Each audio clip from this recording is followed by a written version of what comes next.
Saudara, terima kasih Anda masih di Kompas Siang. Saat ini kita akan menyimak sejumlah cerita menarik dan inspiratif dari berbagai daerah di tanah air dalam segmen Cerita Nusantara.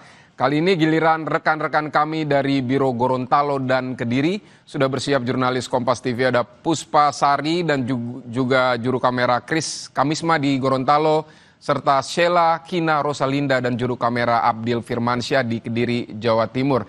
Kita akan ke Gorontalo terlebih dahulu bersama Puspa. Puspa, ada cerita menarik apa dari Gorontalo hari ini? Ya, terima kasih. Selamat siang, Vidi dan juga saudara. Hari ini ada dua informasi yang dapat kami sampaikan dari Kompas TV, Biro Gorontalo untuk segmen Cerita Nusantara kali ini. Informasi pertama, saudara, bertahun-tahun mengabdi menjadi penjaga sekolah. Akhirnya, seorang difabel tunarungu di kota Gorontalo lolos menjadi pegawai pemerintah dengan perjanjian kerja atau P3K. Butuh waktu 20 tahun bagi Sofyan untuk dapat mendapatkan kejelasan mengenai statusnya.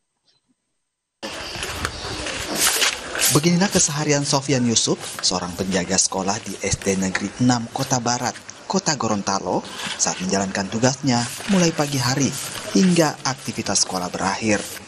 Meski di tengah keterbatasan, Sofyan tetap gigih dan semangat menjalankan tugasnya sebagai penjaga sekolah sejak tahun 2005. Sofyan juga dikenal baik dan tekun, serta memiliki sifat yang sederhana.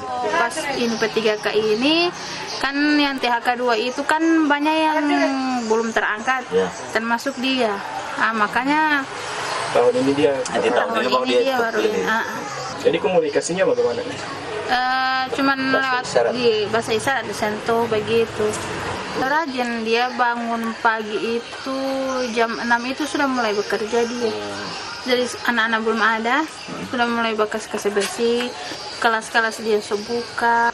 20 tahun mengabdi sebagai penjaga sekolah, Sofyan yang telah berusia 58 tahun, akhirnya tahun ini dinyatakan lolos menjadi pegawai pemerintah dengan perjanjian kerja atau P3K paruh waktu. Sofyan mengaku sangat bersyukur, kini bisa merasakan menjadi seorang pegawai pemerintah dengan lingkungan kerja yang ramah dan mampu menerima kekurangannya. Sebelum diangkat menjadi pegawai, Sofyan mengaku hanya menerima gaji kisaran 150 hingga 750 ribu rupiah per bulan. Sebelum diangkat P3K gaji berubah-ubah. Sekarang gaji cuma 750 per bulan. Jadi itu cukup bagi saya sendiri. Makan hari-hari. Kalau masih bujang. Kita terangkat. So beban hidup kasarnya. Meski sebagai penyandang difabel tunarungu, tidak menjadi penghalang untuk meraih cita-cita.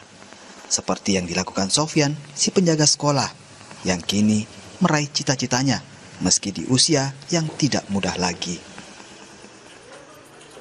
Kris Kamisma, Kompas TV, Gorontalo.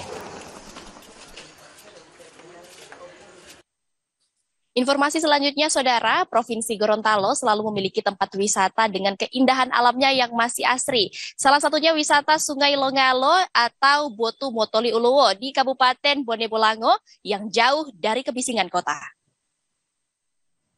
Kita akan mengajak Anda menikmati tempat wisata yang masih asri dengan pemandangan alam dan sungainya yang bersih. Namanya wisata Sungai Longalo atau Botu Motoli Uluwo. Menuju ke tempat wisata ini harus menempuh jalan darat sejauh 15 km dari pusat kota Gorontalo. Tempat wisata ini berada di Desa Longalo, Kecamatan Bulango, Kabupaten Bone Bolango. Begitu sampai di lokasi, terlebih dahulu membayar tiket masuk sebesar Rp6.000 per orang. Kondisinya yang masih alami dan udaranya yang sangat bersih, jauh dari polusi kendaraan membuat nyaman berada lebih lama di tempat ini. Bahkan, beberapa pengunjung yang datang ke sini membawa rumah, mobil, atau tenda untuk berkemah karena pengelola menyediakan lokasi berkemah yang cukup luas. Meski tak banyak sentuhan tangan, wisata Sungai Longalo yang awalnya hanya sungai biasa, kini menjadi destinasi alternatif pilihan warga untuk mengisi waktu libur. Air sungai yang jernih jadi daya tarik bagi pengunjung untuk mandi, menikmati dinginnya air Sungai Longalo. Sejumlah pengunjung mengaku sangat menikmati pemandangan dan sejuknya air sungai yang mengalir. Pengunjung bilang, wisata Longalo ini bisa jadi alternatif untuk melepas penat dan mengisi waktu libur karena tak jauh dari pusat kota dan juga murah. Kenapa? Karena selain tempatnya luas, lingkungannya juga masih masih alami, terus tempatnya bersih juga, masih bisa main-main air. Pengunjung yang datang ke tempat ini tidak hanya membawa keluarga, tapi juga ada yang datang bersama teman kerja. Kegiatannya camping bareng bersama karyawan-karyawan. Yang pertama dekat dengan kota, yang kedua suasananya kita mau lebih dekat dengan alam lagi. Bagi pengunjung yang tidak membawa tenda, pengelola sudah menyediakan pondok kecil untuk beristirahat serta musola. Nah, bagi Anda yang ingin menghilangkan lelah bekerja selama seminggu, bisa datang ke wisata Sungai Longalo, menikmati keindahan alam dengan udara yang masih segar, serta menikmati mandi di Sungai Longalo dengan airnya yang jernih dan dingin. Tim Liputan, Kompas TV Gorontalo. Demikian dua informasi yang dapat kami sampaikan dari Kompas TV Biro Gorontalo untuk segmen Cerita Nusantara kali ini. Kembali ke studio Vidi. Baik Puspa, terima kasih. Tahan dulu di sana, kita akan